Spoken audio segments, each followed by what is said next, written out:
इसी बीच जोधपुर से सबसे बड़ी खबर आ रही है, जहां पर भारतीय जनता पार्टी के राष्ट्रीय अध्यक्ष जेपी नड्डा और अमित मालविया के खिलाफ परिवाद मामले को लेकर बड़ी जानकारी है और इस परिवाद पर आज हाईकोर्ट में सुनवाई होगी। मामले को लेकर के आज हाईकोर्ट परिवाद पर अपना फैसला सुना सकता है। दिनेश कुमार जोशी ने यह परिवाद पेश किया था, जिसमें आईपीसी की धारा 419, 499 और 500 यानी कि मानहानि की धाराएं हैं और इसके तहत परिवाद में आरोप पत्र दिया गया था और इस याचिका में आरोप लगाए गए थे। राहुल गांधी को रावण बताने पर ऐतराज दर्ज किया गया और ये परिवाद दर्ज किया गया था। इस पूरे मामले को लेकर के आज इस परिवाद पर, इस याचिका पर सुनवाई होनी है। और अब कोटा से खबर है, जहां पर कोटा में बने 1400 करोड़ के चंबल रिवर फ्रंट को एनजीटी की ओर से नोटिस जारी किया गया है। और आपको बता दें कि घड़ियाल सेंचुरी में रिवर फ्रंट बनाने को लेकर के नेशनल ग्रीन ट्रिब्यूनल ने रिवर फ्रंट पर यूआईटी यानी कि नगर विकास न्यास कोटा को नोटिस जारी कर 4 सप्ताह में जवाब मांगा है।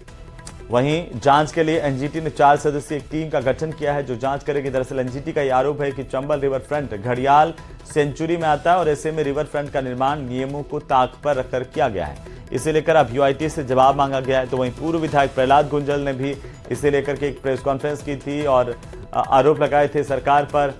इस पूरे रिवर फ्रंट को लेकर के अब सियासत गर्मा सकती है। गुंजल ने रिवर फ्रंट में अनियमित और नियम विरुद्ध इसके बनने के गंभीर आरोप लगाए थे और अब एनजीटी की तरफ से नोटिस जारी कर दिया गया है कोटा यूआईटी को। चलिए आगे बढ़ेंगे और इसी बीच जोधपुर से बड़ी खबर आ रही है, जहां पर पिता और बेटी के शव मिलने की सूचना मिल रही है। टांके के अंदर एक बेटी का शव मिला है और जानकारी के मुताबिक पिता की हार्ट अटैक से मौत हुई। पिता और बेटी की मौत से मातम पसर गया। सूचना के बाद पुलिस मौके पर पहुंची। कापेड़ा थाना इलाके का पूरा मामला बताया जा रहा है। जोधपुर से इस वक्त की सबसे बड़ी खबर है, बेटी का शव टांके में मिला है। चंद्रशेखर व्यास हमारे संवाददाता फोन लाइन पर जुड़ चुके हैं। चंद्रशेखर, क्या है पूरा मामला? पिता और बेटी की मौत कैसे हुई, अभी क्या जानकारी है? देखिए, बात करें तो ये जो ग्रामीण पुलिस थाना क्षेत्र है, वहाँ के कापेड़ा थाना क्षेत्र में ये सूचना मिली है कि एक बाप और बेटी का शव जो है मिला है। इसके बाद पुलिस मौके पर पहुंचे और बताया जा रहा है कि बच्ची का शव जो है वो टांके में मिला है और वहीं जो पिता है उसकी संभवतः जो है ये कयास लगाया जा रहा है कि हार्ट अटैक आने की वजह से जो है उसकी मौत हो गई है। फिलहाल पुलिस मौके पर पहुंची है, मामले की जांच जारी है। जी चलिए, बहुत शुक्रिया तमाम जानकारी के लिए। नजर बनाए रखिए, अपडेट हम आपसे लेते रहेंगे।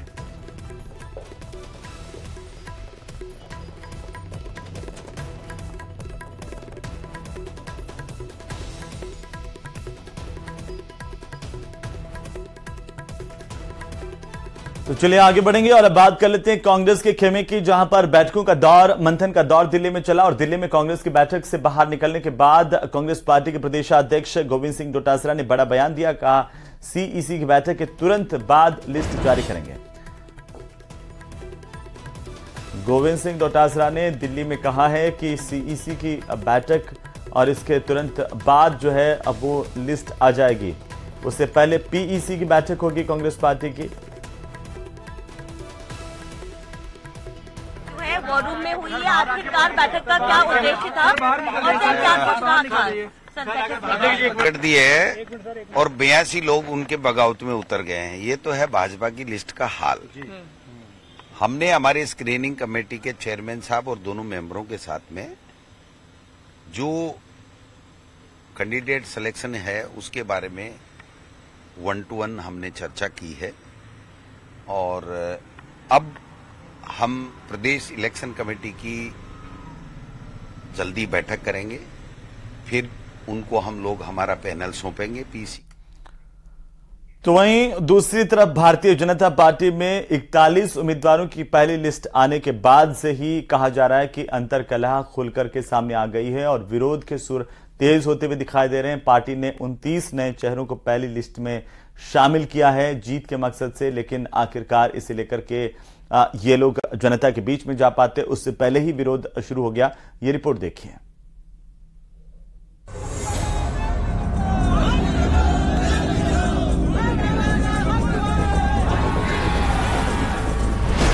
टिकट के लिए बीजेपी में कोहरा।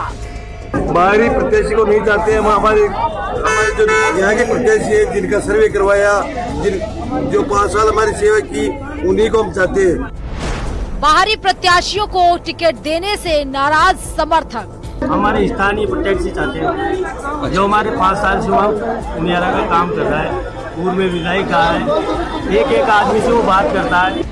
चुनाव हो और पार्टियों में कलह न मचे, ऐसा कैसे संभव है?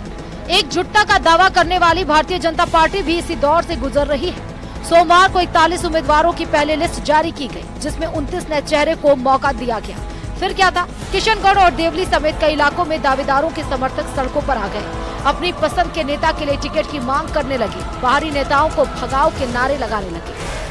बाहरी प्रत्याशी को नहीं चाहते हम, हमारे जो यहाँ के प्रत्याशी है जिनका सर्वे करवाया, जो 5 साल हमारी सेवा की, उन्हीं को हम चाहते हैं। जो पहले हमारे जो प्रत्याशी थे 2-5 प्रत्याशी हमारे यहाँ कोशिश कर रहे हैं, 5 साल से लोगों की सेवा कर रहे हैं, उनको ही टिकट मिलना चाहिए। बाहरी प्रत्याशी को टिकट नहीं मिलना चाहिए। हमारे स्थानीय प्रत्याशी चाहते हैं, जो हमारे 5 साल से वहाँ उनियारा का काम कर रहा है, पूर्व में विधायक रहा है, एक आदमी से वो बात करता है। ये पता नहीं कहाँ से आ गया, जनता की सुनता है, जनता की सेवा करता है, और ये बाहर से आके ये पैराशूट उतार दिए, हम इसको नहीं। पहली लिस्ट में नाम ना होने से खफा दावेदारों के समर्थक बीजेपी कार्यालय तक पहुंच गए, जिसके बाद बीजेपी में डैमेज कंट्रोल का सिलसिला शुरू हुआ। जिसके बाद प्रदेश स्तर पर केंद्रीय मंत्री कैलाश चौधरी की अध्यक्षता में कमेटी बनाई गई, जिसमें 8 से 10 नेताओं को शामिल किया है। ये कमेटी हर रोज ऐसे मामलों की समीक्षा करेगी। डैमेज कंट्रोल की हमारी एक टीम बनी है, उसमें हमारे एक MOS है कैलाश चौधरी जी, उनकी अध्यक्षता में, और पार्टी के सीनियर लोग सब। जैसे मैं भी आज सुबह जब उठा था तो मुझे भी कुछ नाम दिए गए थे, तो मैं भी 8-10 लोगों से बात करके आया हूँ। हमारा 10 बजे रोज हम समीक्षा करते हैं, सुबह भी हम 9:30 बजे समीक्षा करते हैं। तो उसके तहत जो भी हमें डैमेज कंट्रोल करना है निश्चित रूप से हम करेंगे। सभी भारतीय जनता पार्टी के कार्यकर्ता हैं, जब तक वो टिकट मांग रहे थे तब तक वो आपस में प्रतिस्पर्धा कर रहे थे। अब जिसको एक को टिकट मिल रही, सब मिल करके जिसको टिकट मिली है उसको जिताने का काम करेंगे। राजनीति में समर्थन और विरोध आमतौर पर साथ साथ चलता है। बीजेपी के प्रत्याशियों की पहली लिस्ट जारी होने के बाद भी ऐसा ही दिख रहा है। नाराज समर्थक पार्टी के खिलाफ बगावत का ऐलान कर रहे हैं। अब देखना ये है कि जिला स्तर पर विरोध थामने के लिए बनाई गई कमेटी कार्यकर्ताओं को एकजुट करने में कामयाब होती है या फिर नहीं। न्यूज़ 18 राजस्थान के लिए सौरभ गृहस्थी की रिपोर्ट। तो वहीं विधानसभा चुनाव से पहले जिला निर्वाचन अधिकारी के साथ पुलिस अधीक्षक ने जिले से लगने वाली मध्य प्रदेश की सीमा पर बने चेक पोस्ट का निरीक्षण किया है, जायजा लिया और इसके साथ ही व्यवस्थाओं को देखा है।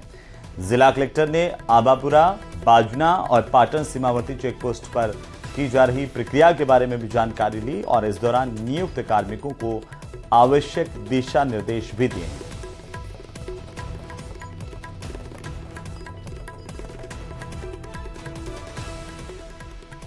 उधर दौसा में भी चुनाव को लेकर प्रशासन अलर्ट पर है। प्रशासन ने चुनाव के लिए 69 अर्धसैनिक बलों की कंपनियों की मांग की। अर्धसैनिक बलों के साथ ही पुलिस और होमगार्ड के जवान जिले की सुरक्षा व्यवस्था को संभालेंगे। गौरतलब है कि 2018 के विधानसभा चुनाव में राजस्थान में सबसे अधिक दौसा को 57 अर्धसैनिक बलों की कंपनियां मिली थी और इस बार भी दौसा प्रशासन ने 12 से अधिक कंपनियों की डिमांड करते हुए कुल 69 पैरामिलिट्री की कंपनियां भी मांगी हैं। इसके साथ ही उपद्रवियों की पहचान करने के लिए बूथों की छतों पर भी हथियारबंद सुरक्षाकर्मी इस बार तैनात किए जाएंगे।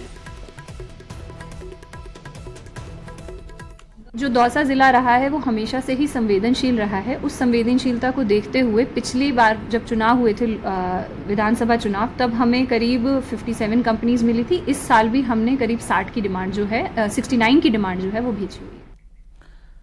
तो चलिए आगे बढ़ेंगे और इसी बीच कोटा से बड़ी खबर, जहां पर निर्माणाधीन बिल्डिंग से नीचे गिरने से एक मजदूर की मौत हुई है। मृतक रूप नारायण बिहार के बराई का निवासी था। पार्वतीपुरम इलाके में पैर फिसलने से यह हादसा हुआ, मजदूर गिरा। 3 मंजिला निर्माणाधीन बिल्डिंग से मजदूर के गिरने की खबर है। कुन्हाड़ी थाना पुलिस मामले को लेकर तफ्तीश कर रही है। बड़ी जानकारी है इस वक्त की। कोटा से बड़ी खबर है, पार्वतीपुरम के इलाके में एक मजदूर गिरने की जानकारी सामने आ रही है। मजदूर की गिरने से मौत हुई है।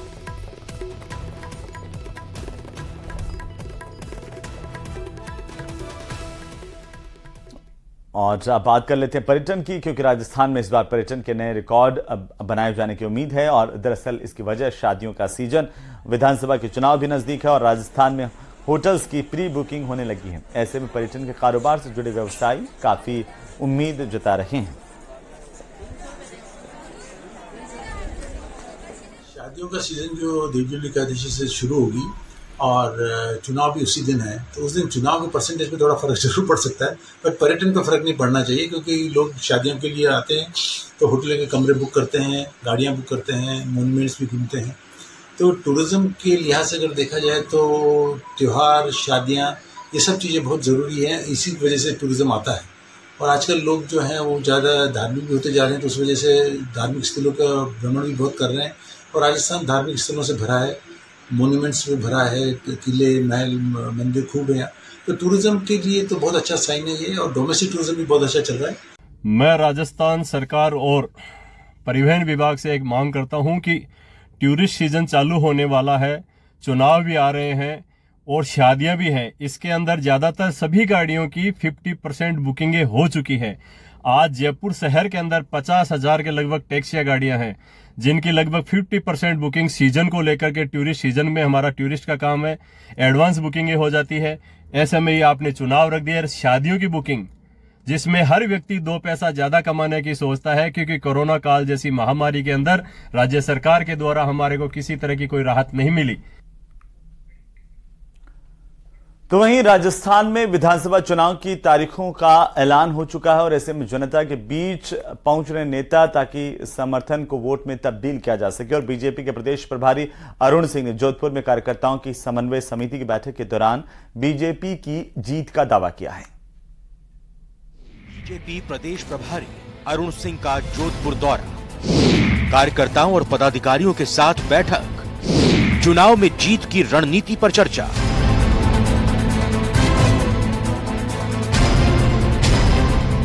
प्रदेश में विधानसभा चुनाव का शंखनाद हो चुका है, तमाम दल जीत की तैयारी में जुट गए हैं। इसी कड़ी में बीजेपी प्रदेश प्रभारी अरुण सिंह जोधपुर पहुंचे, जहां उन्होंने राज्य में कमल खिलाने का दावा किया। लोगों के मन में, राजस्थान की जनता के मन में, जहां एक और गहलोत सरकार के खिलाफ आक्रोश है, कांग्रेस की सरकार बदलना चाहते हैं, वहीं दूसरी ओर उनके मन में उत्साह भी है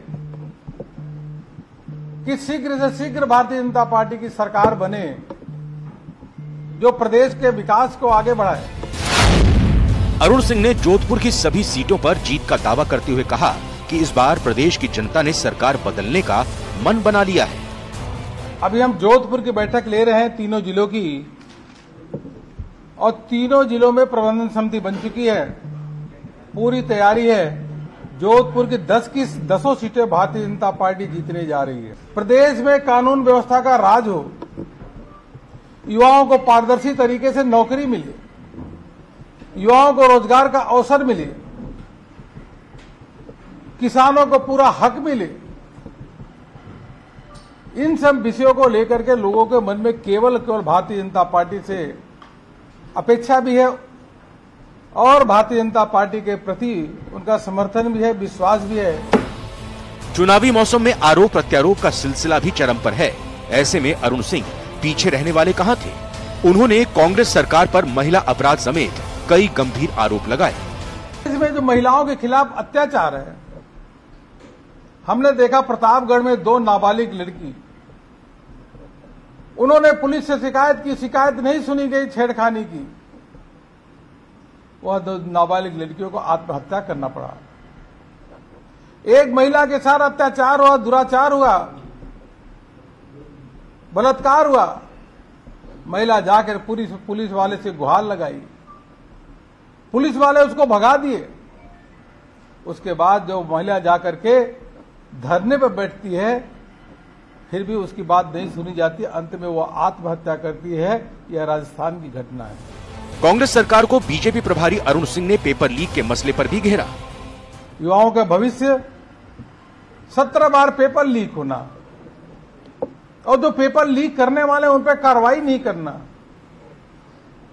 जब घर से युवा निकला, परीक्षा के लिए निकलता है, तो उसको यह मालूम हो गया है कि यह तो पेपर लीक ही हो जाएगा, उसका भविष्य अंधकार में कोई रखने वाला है। चुनाव से पहले दावे हैं, वादे हैं, एक दूसरे को ताने देते नेता हैं, लेकिन ये जनता है जो सब जानती है और उसका फैसला क्या होगा ये 3 दिसंबर को नतीजों के साथ ही तय होगा। जोधपुर से न्यूज़ 18 राजस्थान के लिए रंजन दवे की रिपोर्ट। चलिए आगे बढ़ेंगे और विधानसभा चुनाव की तैयारी को लेकर के खबर है। विधानसभा चुनाव के लिए मतदान दलों की ट्रेनिंग हो रही है और 100% मतदान का लक्ष्य लेकर के प्रशिक्षण शुरू कर दिया गया है। सफल विधानसभा चुनाव पर फोकस हो रहा है। 100% मतदान सुनिश्चित करने के लिए प्रशिक्षकों को प्रशिक्षण दिया जा रहा है। जिला निर्वाचन अधिकारी की निगरानी में यह प्रशिक्षण हो रहा है और प्रशिक्षण में उपस्थिति को लेकर के जिला प्रशासन सख्त नजर आ रहा है। आपको बता दें कि राजस्थान में तारीखों का ऐलान होने के साथ ही चुनाव आयोग भी सक्रिय है। अलग अलग टीमों को बनाने का काम और हर बूथ पर किस तरीके से संवेदनशीलता के साथ में निष्पक्ष चुनाव हो सकें, इसको लेकर के कवायद जारी हैं। और इसी के साथ ही इस बुलेटिन में फिलहाल इतना ही। आप देखते रहिए न्यूज़ 18 राजस्थान। नमस्कार।